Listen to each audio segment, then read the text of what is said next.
ओम शांति। आज हम सभी सुनते हैं प्रकृति का नियम क्या है।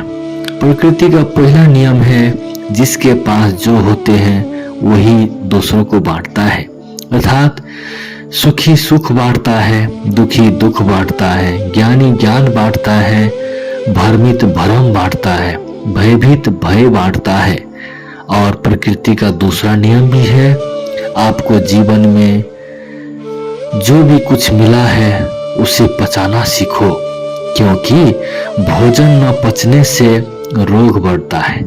भोजन न पचने से रोग बढ़ता है, पैसा न पचने से दिखावा बढ़ता है, बात न पचने से चुगली बढ़ती है, प्रशंसा न पचने से अहंकार बढ़ता है, निंदा न पचने से दुश्मनी बढ़ती है, राज न पचने से खतरा बढ़ती है, दुख न पचने से निराशा बढ़ती है और सुख न पचने से पाप बढ़ जाता है।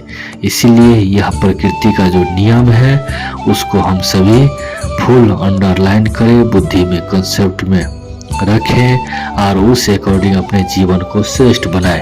और हम सबके जीवन में जो कोई ऐसा भी अवगुण है जो नहीं होना चाहिए, अर्थात लोभ का वृत्ति नहीं रखनी चाहिए, चोरी नहीं करनी चाहिए, अर्थात बिना पूछे किसी का कुछ सामान नहीं उठाना चाहिए, झूठ नहीं बोलना चाहिए, आपस में कुछ भी छिपाना नहीं है, बाप के भगवान के भंडारे से जो कुछ भी मिले उसे सदा संतुष्ट रहना है।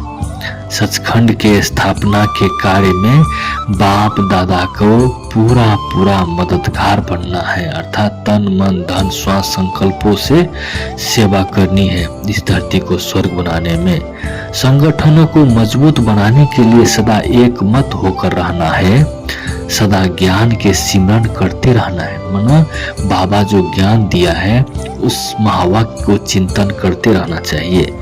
व्यर्थ के बातों में समय बर्बाद नहीं करना है, व्यर्थ के बातों में जिससे कुछ नहीं हो उस बातों में अपना समय बर्बाद नहीं करना है।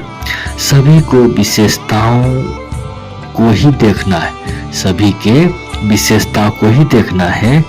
किसी से भी पैसा की लेन देन अब नहीं करना है, क्योंकि हिसाब किताब बन जाती है, अब हिसाब किताब नहीं बनानी है। एक दो के स्नेही और सहयोगी बनकर रहना है, न्यारा और प्यारा बनकर के रहना है, अर्थात कमल पुष्प के समान प्यारा बनना है। बीमारी में भी सदा खुश रहना है, किसी की भी निंदा अथवा पर चिंतन नहीं करना है, सबको शांति धाम और सुख धाम की राह दिखानी है। निंदा स्तुति मान अपमान में स्थिति एक रस रखनी है, कभी भी झरमुई नहीं होना है, दृष्टि को पवित्र रखना है और ट्रस्टी होकर रहना है।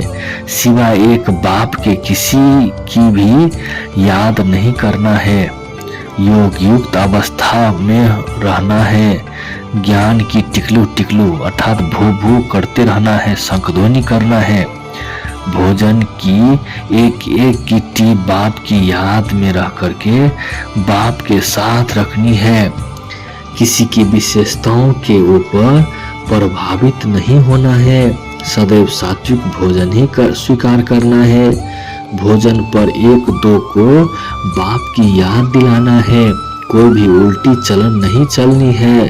सर्विस में कभी भी बहाना नहीं करना है, बड़ों को रिगार्ड और छोटों को स्नेह देना है। संगम युग पर अपना तन मन धन सब कुछ सफल करना है, चलते फिरते उठते बैठते भी बाप की याद में रहकर दूसरों को भी बाप की याद दिलानी है। सदा श्रेष्ठ से श्रेष्ठ सम्मान में रहना है, ट्रैफिक कंट्रोल पर फुल अटेंशन देना है। बीच बीच में स्वयं की संकल्पों को विचारों को चेक करना है, जिससे हमारी कर्म श्रेष्ठ हो जाए। यदि कोई कुछ प्रकार का यदि मनसा वाचा कर्मणा कुछ यदि व्यर्थ हुआ हो तो उसको आगे के लिए सावधानी हो जाए। इन्हीं भावनाओं के साथ ओम शांति, ओम शांति, ओम शांति।